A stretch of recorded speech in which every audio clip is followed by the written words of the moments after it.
ಅಪ್ಪು ಬಾಸ್ಕೆ ಅಪ್ಪು ಬಾಸ್ಕೆ ಅಪ್ಪು ಬಾಸ್ಕೆ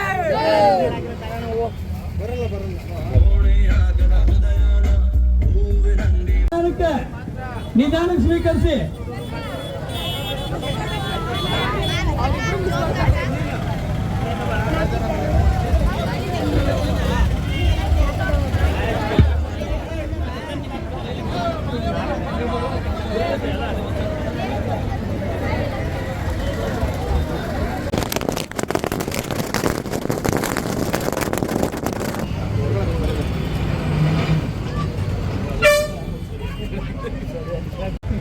ಏನು ಇವತ್ತು ಪುನೀತ್ ರಾಜ್ಕುಮಾರ್ ಅವರ ಹುಟ್ಟಿದಬ್ಬ ಕೇವಲ ಟಿ ನರಸೀಪುರದಲ್ಲಿ ಮಾತ್ರ ಅಲ್ಲ, ದೇಶಾದ್ಯಂತ ನಡೀತಾ ಇದೆ.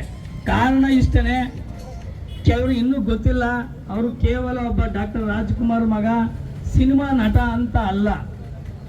ಅವ್ರು ಗೊತ್ತಿಲ್ದೇನೆ, ಜನರಿಗೆ ಗೊತ್ತಿಲ್ದೇನೆ ತುಂಬ ದಾನ ಧರ್ಮ ಮಾಡಿದ್ದಾರೆ. ಇವತ್ತು ಪುನೀತ್ ರಾಜ್ಕುಮಾರ್ ಅವರ ದೇವರು ಅಂತ ಕರೆಯದೇನೆ, ಸಿನಿಮಾ ನಟ ಅಂತ ಅಲ್ಲ. ಅವ್ರು ಕೊಟ್ಟಿರೋ ದಾನ ಯಾರಿಗೂ ಹೇಳಬೇಡಿ ಅಂತ ಕೊಟ್ಟಿರೋ ದಾನ. ನಿಮ್ಗೆ ಮೊನ್ನೆ ನೀವು ಕೇಳಿರ್ಬೋದು, ಬೆಳ್ಳುಳ್ಳಿ ಕಬಾಬ್ ಅಂದ್ಬಿಟ್ಟು ಭಾರಿ ಫೇಮಸ್ಸು ಯೂಟ್ಯೂಬ್ಲಿ. ಆ ಚಂದ್ರವನವ್ರಿಗೆ ಹೋಟೆಲ್ ಮಾಡೋಕ್ಕೆ ದುಡ್ಡಿರಲಿಲ್ಲ. ನೀನು ತುಂಬ ಚೆನ್ನಾಗಿ ಮಾಡ್ತೀನಿ, ಯಾಕೆ ಹೋಟೆಲ್ ಮಾಡಬಾರ್ದು ಅಂತ ಪುನೀತ್ ರಾಜ್ಕುಮಾರ್ ಅವ್ರು ಕೇಳೋದಕ್ಕೆ ನನ್ನ ಹತ್ರ ಹಣ ಇಲ್ಲ ಬಾಸ್ ಅಂದಕ್ಕೆ, ಆ ತಕ್ಷಣನೇ 10 ಲಕ್ಷ ದುಡ್ಡು ಕೊಟ್ಟು ಇವತ್ತು ಆ ಚಂದ್ರು ಹೋಟೆಲ್ ಮಾಲೀಕ ಇವತ್ತು 10 ಕೋಟಿ ಒಡೆಯಾಗಿದ್ದಾನೆ. ಅದು ಕಾರಣ ಯಾರಪ್ಪ ಅಂದರೆ ಡಾಕ್ಟರ್ ಪುನೀತ್ ರಾಜ್ಕುಮಾರ್ ಅವರು ಇವತ್ತು ಕರ್ನಾಟಕ ರತ್ನ. ಪ್ರತಿ ಮನೆಗೂ ಗೊತ್ತು. ಜಾತ್ಯತೀತವಾಗಿ ಪುನೀತ್ ರಾಜ್ಕುಮಾರ್ ಯಾರು ಅಂತ ಇಡೀ ದೇಶಕ್ಕೆ ಗೊತ್ತು. ಇವತ್ತು ಕರ್ನಾಟಕನೇ ಹೇಳಿದೆ, ರಾಜ್ಯ ಸರ್ಕಾರ, ಅಂದಿನ ರಾಜ್ಯ ಸರ್ಕಾರ ಪುನೀತ್ ರಾಜ್ಕುಮಾರ್ ಹುಟ್ಟಿದಂಥ ದಿನನ ಸ್ಫೂರ್ತಿ ದಿನ ಅಂತ. ನಿಮ್ಗೆ ಅರ್ಥ ಮಾಡ್ಕೋಬೇಕು ಯುವಕರಿಗೆ.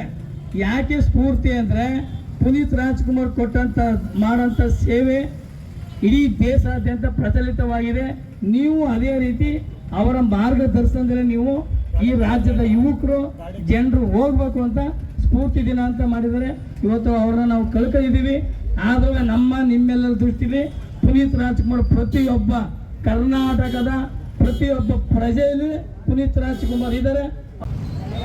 ನಮ್ಮ ಇಡೀ ರಾಜ್ಯಕ್ಕೆ ತುಂಬಲಾರದ ನಷ್ಟ ಏನಪ್ಪಾ ಅಂತ ಅಂದ್ರೆ, ಪ್ರತಿಯೊಬ್ಬರು ಕೂಡ ನಾವು ಇವತ್ತು ಅವರ ಹುಟ್ಟುಹಬ್ಬವನ್ನು ಕೂಡ ಆಚರಣೆ ಮಾಡ್ತಾ ಇದ್ದೀವಿ.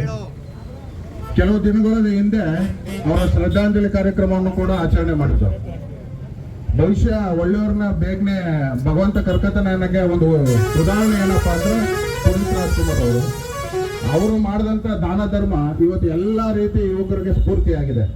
ಅದೇ ನಿಟ್ಟಿನಲ್ಲಿ ಅವರು ಊಟದ ಪ್ರಿಯ. ಆ ಊಟದ ಪ್ರಿಯ ಆಗಿರೋದ್ರಿಂದ ನಮ್ಮ ಈಡಿಗ ಸಮಾಜದ ಎಲ್ಲ ಮುಖಂಡರುಗಳು ಮತ್ತೆ ಎಲ್ಲ ಅಭಿಮಾನಿಗಳು, ಆಗ ಸುನಿಲ್ ಅವರ ಮತ್ತೆ ಗುರೂರವರು ಮತ್ತೆ ನಮ್ಮ ಶಂಕರಣ್ಣವರು ಒಂದು ಸಹಕಾರದಿಂದ ಇವತ್ತು ಎಲ್ಲ ಅಭಿಮಾನಿಗಳಿಗೂ ಕೂಡ ನನ್ನ ಅನಿಸಿರೋ ಮಟ್ಟಿಗೆ ನಮ್ಮ ತಾಲೂಕಲ್ಲಿ ಇದೇ ಪ್ರಥಮ ಬಾರಿ ಈ ರೀತಿ ವಿಜೃಂಭಣೆಯಿಂದ ಹುಟ್ಟುಹಬ್ಬ ಮಾಡ್ತಿರೋದು. ಅದರಲ್ಲೂ ಕೂಡ ವಿಶೇಷವಾಗಿ ಎಲ್ಲ ಅಭಿಮಾನಿಗಳಿಗೂ ಕೂಡ ಅಪ್ಪು ಇಷ್ಟಪಟ್ಟಂತ ಚಿಕನ್ ಪಲಾವ್ನ ನೀಡ್ತಿರೋದು ಬಹಳ ವಿಶೇಷವಾದ ದಿನ. ಅವ್ರಿಗೂ ಕೂಡ ನನ್ನ ಹೃದಯಪೂರ್ವಕ ಧನ್ಯವಾದಗಳು. ಅದೆಲ್ಲದಕ್ಕಿಂತ ಹೆಚ್ಚಾಗಿ ನಮ್ಮ ಗೋಪಾಲ್ಪುರದ ಹುಡುಗ ಶಿವು, ನೀವೆಲ್ಲ ನೋಡಿರ್ಬೋದು, ಎಲ್ಲ ಪ್ರತಿಯೊಂದು ಕಾರ್ಯಕ್ರಮದಲ್ಲೂ ಕೂಡ ಡಾಕ್ಟರ್ ರಾಜ್ಕುಮಾರ್ ಫ್ಯಾಮಿಲಿ ಅಂತ ಅಂದ್ರೆ ನಮ್ಮ ಈ ಭಾಗದಲ್ಲಿ ಮಿನಿ ಅಪ್ಪು ಇದ್ದಾಗ ಇವನು. ಅಂದ್ರೆ ವಿಶೇಷವಾಗಿ ಏನೇ ಇದ್ರು, ಯಾವುದೇ ಕಾರ್ಯಕ್ರಮ ಇದ್ರು ಕೂಡ ಮುಂಚೂಣಿಲಿ ಮಾಡ್ತಕ್ಕಂಥ ಹುಡುಗರು ಜಾಸ್ತಿ ಇದ್ದಾರೆ. ಅವ್ರಿಗೆಲ್ಲ ಬೆನ್ನೆಲುಬಾಗಿ ಎಲ್ಲ ಯುವಕರಿಗೂ ಕೂಡ ನಾ ಈ ಸಂದರ್ಭದಲ್ಲಿ ಶುಭ ಕೋರ್ತಾ ಮತ್ತೊಮ್ಮೆ ಪುನೀತ್ ರಾಜ್ಕುಮಾರ್ ಅವರು ಮತ್ತೊಮ್ಮೆ ಹುಟ್ಟಿ ಬರಲಿ ನಾಡ್ಲಿ ಅಂತ ಹೇಳ್ತಾ ನಾನು ಮಾತು ಮುಗಿಸ್ತೀನಿ.